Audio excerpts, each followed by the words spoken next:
Hello friends, welcome to my 10th class. Friends, आज हम देखेंगे मैथ और मैथ में पढ़ने वाले हैं संख्या पद्धति। इससे पीछे हमने एक वीडियो पढ़ी थी जिसमें हमने कुछ डेफिनेशन देखी थी, सम संख्याओं की, विषम, भाज्य, अभाज्य, परिमेय और परिमेय संख्याओं की डेफिनेशन देखी थी।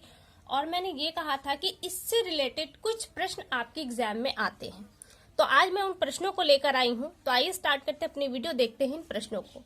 यहाँ पे देखिए, पहला प्रश्न है कि सबसे छोटी सम संख्या कौन सी है। सबसे छोटी सम संख्या, सम संख्या, पहले आप जब इस तरह के जब प्रश्न आता है आपके सामने तो आप डिफिनेशन को दिमाग में लाइए और देखिए सम संख्या कौन है, जो 2 से डिवाइड होती है। तो 2 से डिवाइड होने वाली जितनी भी संख्याएं हैं वो सब आपकी सम संख्या है। तो यहाँ पे पूछा है कि सबसे छोटी हो, तो सबसे छोटी 2 से डिवाइड होने वाली संख्या आपकी 2 है जो सम है। तो सबसे छोटी सम संख्या कौन सी है, आपकी 2 है। और इससे बड़ी पूछे तो सबसे बड़ी पूछे तो यहाँ पे अगला प्रश्न देखिए कि सबसे बड़ी सम संख्या कौन सी। अब यहाँ पे पूछा है बड़ी, संख्याएं अनंत है, इसलिए सबसे बड़ी संख्या को जान पाना, सम संख्या को जान पाना पॉसिबल नहीं है। तो आप ये कर सकते हैं कि ज्ञात नहीं की जा सकती, क्योंकि संख्याएं अनंत है। आप जब तक संख्याओं को लेते जाएंगे आपको सबसे बड़ी सम संख्या मिलती चली जाएगी, इसलिए इसे ज्ञात नहीं किया जा सकता। आगे है तीसरा प्रश्न है कि सबसे छोटी विषम संख्या कौन सी है।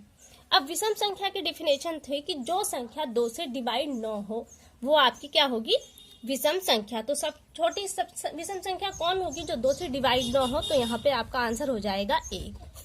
अगला प्रश्न है, यहाँ पे अगला प्रश्न है सबसे छोटी भाज्य संख्या कौन सी है। भाज्य संख्या की डिफिनेशन क्या थी, भाज्य संख्या वो संख्या है जो 1 से कटे, स्वयं से कटे और इसके अलावा कोई और संख्या भी इसे काटे। तो कुछ लोग यहाँ पे 2 को मानेंगे तो 2 गलत हो जाएगा। 2 को 1 काट रहा है, 2 स्वयं को भी काट रहा है, लेकिन 2 को कोई अन्य संख्या नहीं है जो इसे काट रही हो, इसलिए ये आपका गलत हो जाएगा। सबसे छोटी भाज्य संख्या आपकी 4 होगी। 4 को देखिए, 1 भी काट रहा है और 4 स्वयं को भी काट रहा है, और इन 2 संख्याओं के अलावा 2 भी इसे काट रहा है, इसलिए सबसे छोटी भाज्य संख्या क्या है, आपकी 4 होगी।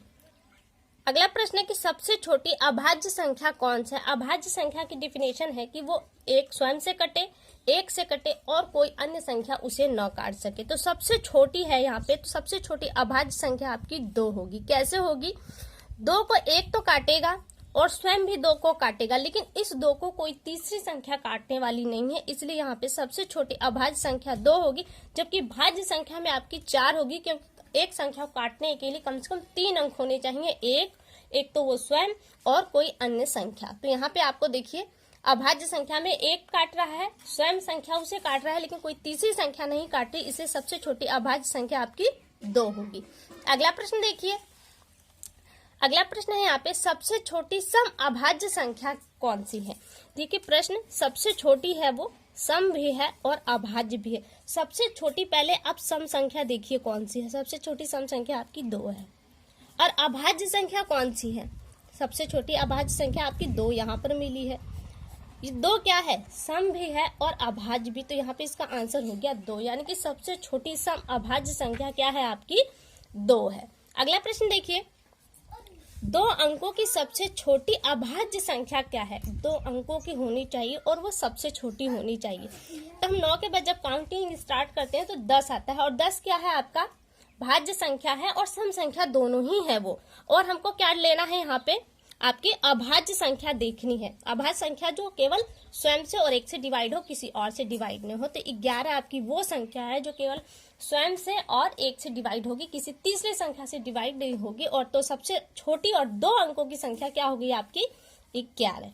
अगला प्रश्न है, 2 लगातार विषम संख्याओं का अंतर क्या होगा। 2 लगातार विषम संख्या है, विषम जो 2 से डिवाइड न हो, तो हम 1 ले लेते हैं यहाँ पे और दूसरी संख्या 3 लेते हैं।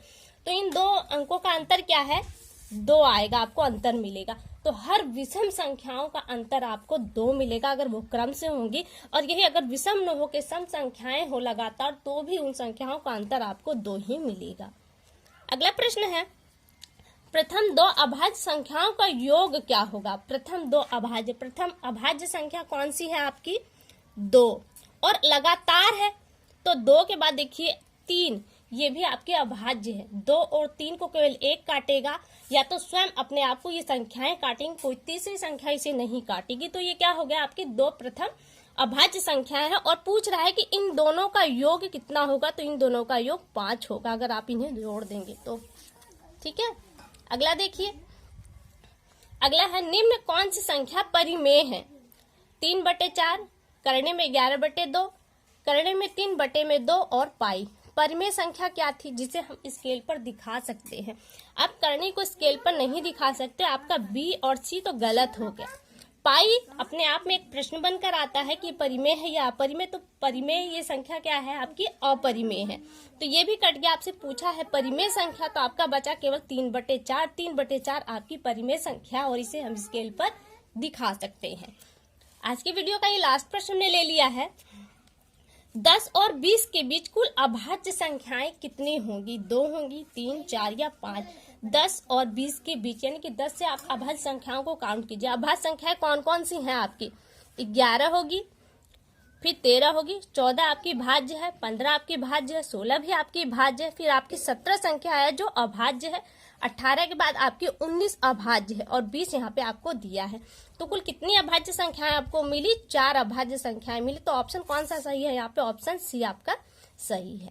तो फिलहाल के लिए केवल इतना, अगली वीडियो में आपसे फिर मुलाकात होगी, तब तक के लिए नमस्कार।